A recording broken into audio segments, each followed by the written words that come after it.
Hello! The number of criminals sentenced to life imprisonment is growing worldwide. Countries that have abolished the death penalty are spending a lot of money to maintain those imprisoned. An international organization decides to send the prisoners to an isolated island, providing them with food and freedom of action. But instead of a peaceful settlement, the criminals organize a kind of high-security prison on the island and establish their own hierarchy, dividing society into free men and prisoners. A former pilot, Ivan Gilin, stays away from the camp. One day, he finds a crashed plane. He plans to repair it in order to escape from the island. A maximum security prison. The murderers sentenced to life imprisonment are called in one by the warden.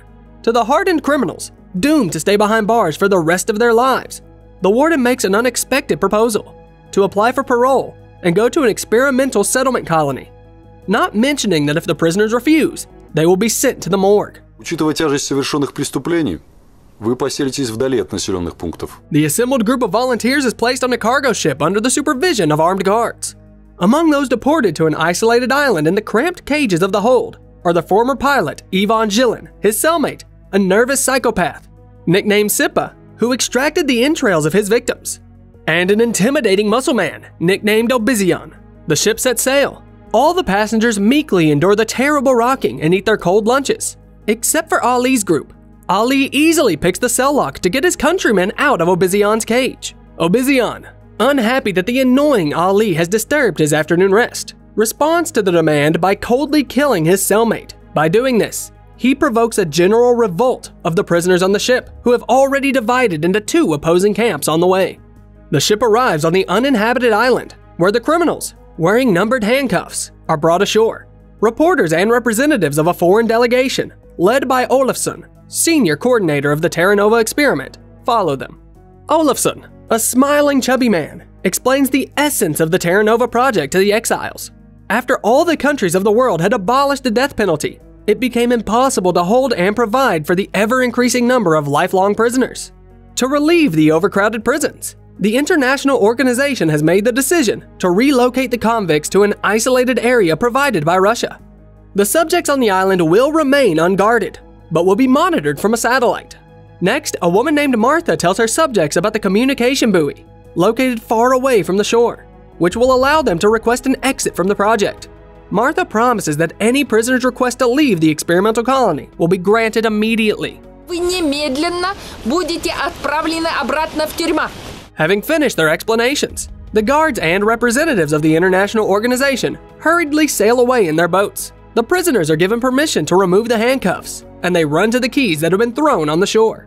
Only Ivan remains in place, while the rest of the criminals create a terrible crush on the shore. The two opposing factions of Ali and Obizian ruthlessly beat each other in an attempt to free themselves faster and seize power. Gilin, meanwhile, quietly fishes out the right keys for both his and Sipa's handcuffs, and the former cellmates are freed from their shackles. Soon, the axes left by the delegation come into play in the mass brawl, which Ali's gang grabs in the hope of destroying their opponents. But the axes turn out to be unsharpened. Nevertheless, this helps Ali's gang to gain the upper hand, and all those he doesn't like are driven into the water, forcing them to give up their keys.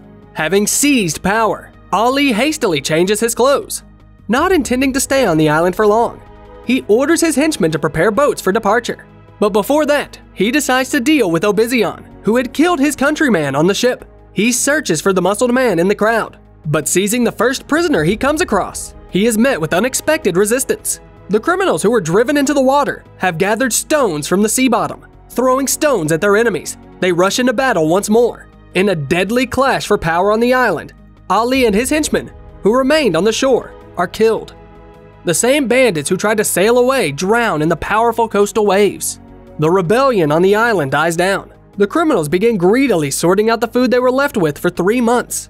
While others grab clothes and supplies and secure places in the barracks, Ivan packs his duffel bag, filling it with canned goods and tools.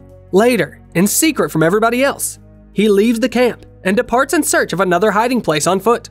Gilin runs as far away from the camp as possible and stops at the top of a rocky cliff, where he finds some sort of roof over his head.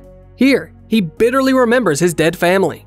Under the small stone roof, Gilin organizes his personal camp. He builds a fire pit and hunts for wildlife, which he expertly plucks and guts. However, his peaceful solitude is interrupted by the suddenly appearing psychopath, Sippa, who has also escaped from the camp. Exhausted and hungry, he asks Jilin for permission to stay with him, promising to behave well. Сегодня хорошо, а завтра кишки на шею намотаешь. Taking pity on the man, Jilin allows Sippa to stay and treats him to the roasted bird, which the guy furiously sinks his teeth into. After filling his stomach, Sippa begins to contemplate death. Standing on the edge of a cliff, Sippa says that he is ready to die right now and is only afraid to part with his life because the afterlife is overpopulated. In hell, which the madman is so eager to get to, he might get lost in line and not get to work for the devils. Sippa wonders why Ivan continues living, to which the man replies that he wants to go to heaven to his family. Since he won't be able to atone for his sins on earth, the only possible way out is to be buried next to his family, and then he'll be able to have a date with them in the afterlife. Jilin begins to trust Sippa slightly more and goes to bed without fear. But upon waking up, he notices that his family photo is missing and catches Sippa in a despicable act. In a rage, he beats up the guy who has desecrated the only memory of his dead family, despite the madman's pathetic whimpering. After the conflict, the forced partners go out hunting. Ivan, armed with a sharp wooden spear, intends to catch some fish with it. However, in their search for food, the partners stumble upon something more valuable. On a nearby glacier, the partners find a crashed plane numbered 33, which immediately draws the attention of the numbers-obsessed Sippa. Это две жопы. С таким номером катастрофа неминуема. He offers Jilin to change the number, get the plane, and fly away in it. Nevertheless, they leave the find and return to the camp, gathering wood for the fire on the way. 2 months of tedious wandering around the island pass. The campfire and the warm clothes left behind by the delegation no longer help to protect them from the approaching winter cold. The freezing partners decide to return to the camp and steal some coal so they don't freeze to death. Exhausted, they set off on the strenuous journey. Meanwhile, a new prison has been formed in the camp over the course of 2 months, run by the thug Obizion. All settlers are divided into categories. There are prisoners who live in cold barracks and can only walk in closed territory, and free settlers who enjoy life to the best of their abilities. Jilin and Sippa make their way to the camp. Frozen and tired, they are tempted by the chance to warm themselves by a huge fireplace set up near the coal warehouse.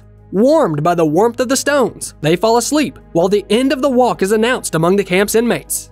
The fatal game of You're Last, You're Dead begins. The criminals desperately rush into the barracks, for according to the rules of the game, the last and weakest prisoner will be killed and eaten by the rest.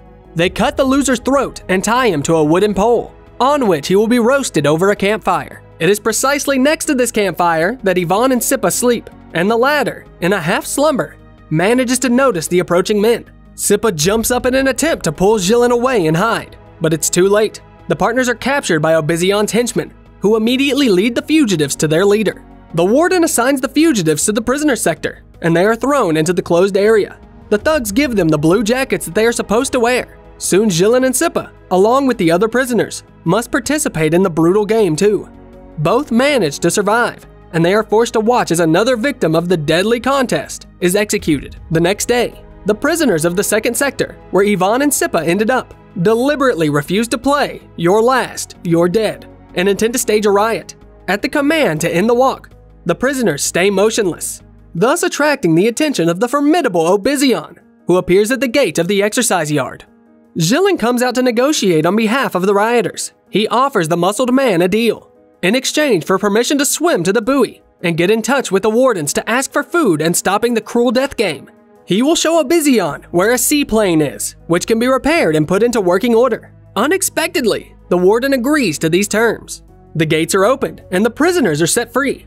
4 of them, led by Ivan and Obizion's henchman, Tolya, head for the buoy. The strong waves prevent them from easily approaching the device, but nevertheless, after climbing on it, they realize that the buoy is malfunctioning. Meanwhile, on the shore, Obizion orders the other prisoners to return to the barracks, which the now freed prisoners refuse to do. At this point, the local guards perform a demonstrative execution, and the terrified crowd rushes back to their cages. Obizion is waiting for the return of the 4 people that went to the buoy, having agreed in advance. They tell him that the petition to send food has been accepted. Moreover, the warden's subordinate, Tolya, advocates for Jilin and his idea to repair the seaplane. The plane can accommodate 6 people, and it will pull a large barge on which the other prisoners can be placed. while an enraged Obizion accuses Jilin of lying. Tolya suddenly attacks him from behind and stabs him in the neck with a screwdriver. Having killed the former leader, he takes over the management of the colony. Tolya opens the gates to the prisoners and establishes new rules, according to which cannibalism on the island is over. The prisoners are required to last 25 days by any other means until the food is delivered. Meanwhile, Jilin, along with Sippa and a group of prisoners, head for the plane. Encouraged by the opportunity to escape the exile, the criminals cautiously disassemble it and carry its pieces closer to the newly organized camp.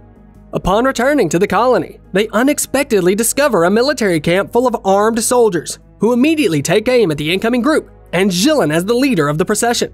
He's taken to talk to the superiors, where he is met by Martha. During the interrogation, it turns out that the satellite detected the movement of prisoners away from the camp, and Jilin must explain this fact by saying that they were fishing. Yvonne reports on the current number of colonists. Out of 206 people, only 87 remain alive. At the same time, Jilin claims that none of the survivors intends to leave the project. He asks for gasoline under the pretext of running a heat generator, which they need because of the impending onset of cold polar nights. Having obtained fuel, the prisoners continue repairing the seaplane, and thanks to their coordinated work, they manage to get the engine running. But the excitement does not last long. Unexpectedly, a new group of American prisoners, led by a menacing tough guy, whom all the new arrivals obey without question, are brought ashore. Jilin comes out to negotiate with him, but the big man refuses to shake hands and attacks Jilin from behind. Immediately, an armed skirmish breaks out between the groups, from which Tolya hastily drags the wounded Jilin out.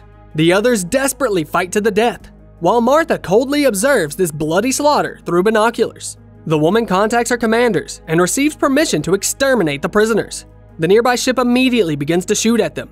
After the unexpected fire, several people remain alive, and the plane, hidden in the hangar, is also unharmed. The group decides to carry out their plan to the end, and having gathered the necessary items, begins to push the plane onto the water. Among the survivors is the psychopath Sippa. Saying goodbye, he unexpectedly escapes from his comrades and climbs a high cliff, while the seaplane, controlled by Jilin, rushes at full speed over the waves and then takes off into the sky. Sippa sees off the plane with a tired look, and the escape of his friends becomes the last thing he sees. However, while flying past the ship, the prisoners come under fire. Only the pilot remains alive as he raises the heavy machine higher and higher into the clouds.